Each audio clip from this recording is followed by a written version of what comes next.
Hello. तो भाई क्या हाल चाल। तो स्वागत है आपका एक और नई वीडियो में। तो भाई साहब, हेरा फेरी 3, ये जो नाम है मूवी का रखा है, क्या सोच के रखा होगा भाई साहब।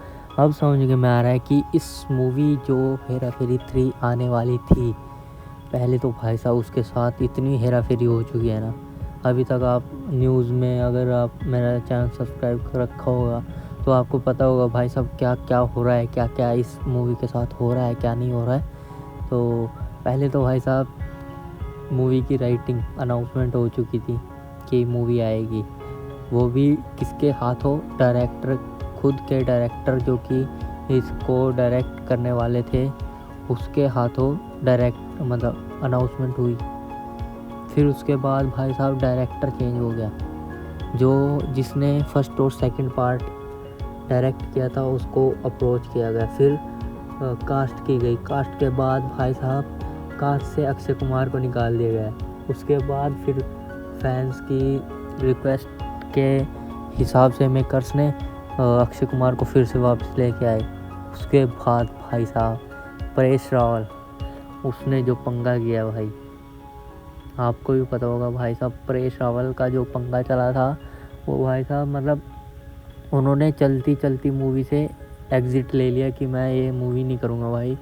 और इसके जो कि शेयर्स थे मूवी के, वो अक्षय कुमार ने खरीद लिए थे फ्रेंचाइजी के, पूरी फ्रेंचाइजी की जितने अभी तक आए हैं और जितने अभी तक इसके बाद पार्ट आने वाले थे इसके मूवी के, वो सब के शेयर्स अक्षय कुमार के प्रोडक्शन ने खरीद लिए थे ज़्यादा पैसे देके। तो अक्षय कुमार ने इसके ऊपर केस भी ठोक दिया परेश रावल के ऊपर भाई साहब। उसके बाद जो कोर्ट में चला, उसके बाद इन्होंने आखिर में हाँ बोला है।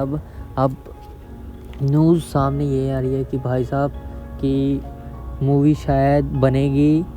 अब पक्का है कि मूवी बनेगी। मेरी भाई साहब ये समझ में नहीं आ रहा कि परेश रावल इस मूवी के साथ करना क्या चाहते हैं, या मेकर्स की स्ट्रेटजी थी कि मूवी की तरफ ज़्यादा से ज़्यादा हाइप बनाए, पब्लिक का ज़्यादा से ज़्यादा इस मूवी के लिए ध्यान खींचें। शायद से तो मेरे को यही लग रहा है कि भाई साहब ये इनकी सोची समझी साजिश थी कि ताकि मूवी की हाइप क्रिएट कर सकें। और ये मैंने पिछली वीडियो में बोला था और मैं पहले बोल रहा था कि भाई साहब ये इनकी स्ट्रेटजी हो सकती है। बट ये भाई साहब कुछ भी मान लो यार, तुम चाहे स्ट्रेटजी मान लो या चाहे सच मान लो, बट अगर ये तीनों एक फ्रेम में नहीं है ना भाई, मूवी बनाने का कोई फ़ायदा नहीं है। मूवी बनाने का कोई भी फ़ायदा नहीं है, क्योंकि भाई साहब जो कैरेक्टर है ना, जो कैरेक्टर इन्होंने प्ले किए हैं, वो भाई साहब इनके नाम से ही जाना जाएगा। चाहे उसको रिप्लेस कर दो, चाहे किसी एक्टर्स के साथ रिप्लेस कर दो, बट वो वाइब नहीं आएगी जो पहले आनी थी।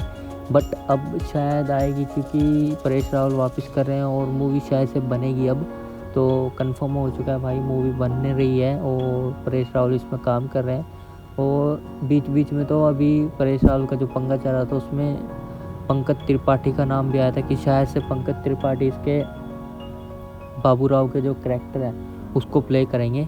बट कितना सच था कितना झूठ था अब पता लग रहा है भाई। मेरे को सच में बहुत बुरा लग रहा है कि भाई साहब इस मूवी के साथ इतने कांड हो चुके हैं ना भाई। सच में ऐसा लग रहा है कि भाई साहब ये हेरा फेरी 3 ना, मतलब पूरा नाम जो टाइटल है ना, पूरा मैच हो रहा है भाई मूवी के साथ कि क्या हो रहा है क्या नहीं हो रहा। और भाई साहब अगर आपने इतनी वीडियो देख ली हो तो भाई साहब सब्सक्राइब करके जाना यार, क्योंकि अभी मेरे को बहुत ज़रूरत है। और सब्सक्राइब करना, सपोर्ट करना, और न्यूज़ कैसी लगी ये भी बताना। और ऐसी और वीडियो के लिए सब्सक्राइब कर लेना चैनल को। और मैं तो यही कहूँगा कि भाई मूवी से जल्दी आए। और अब देखना ही है कि